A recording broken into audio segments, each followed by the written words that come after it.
IPL বন্ধ হতে চলেছে। হ্যাঁ, আইপিএল ফাইনাল খেলার আগে আইপিএল বন্ধ হতে চলেছে। ভারত পাকিস্তানে বর্তমান যুদ্ধের পরিস্থিতিতে সীমান্তে লাগাতার গুলিবর্ষণ করে চলেছে এই পাকিস্তান সেনা। পরিস্থিতিতে স্বমহিমায় চলে আসছে আইপিএল। দেশ দুনিয়া এবং ক্রিকেট মহল থেকে প্রশ্ন উঠছে, এই পরিস্থিতিতে কি আইপিএল বন্ধ করা যায় না?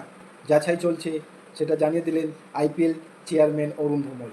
তিনি এটাও জানিয়েছেন যে ভারত সরকার যে সিদ্ধান্ত নেবে সেই সিদ্ধান্তের পাশেই বিসিসিআই সবসময় থাকবে, দেশের পাশে থাকবে। কঠোর পরিস্থিতিতে যদি আইপিএল বন্ধ করতে হয় তাহলে আইপিএল বন্ধ করতে হবে। তার কারণ আইপিএলের থেকে আগে দেশকে বাঁচাতে হলে আইপিএল যদি বন্ধ করতে হয় তাহলে আইপিএল বন্ধ করতে হবে। ভারত সরকার পাকিস্তানের সাথে সমস্ত রকমের সম্পর্ক ছিন্ন করছে এই যুদ্ধের কারণে। তাহলে বিসিসিআই কেন পিছনে থাকবে? বিসিসিআইও পাকিস্তানের সাথে ক্রিকেটীয় সম্পর্ক ছিন্ন করার জন্য তারাও ভারতের সাথেই আছে এবং ভারত সরকারের পাশে আছে। ভারত সরকার যে সিদ্ধান্ত নেবে সেই সিদ্ধান্তের পাশেই তারা থাকবে।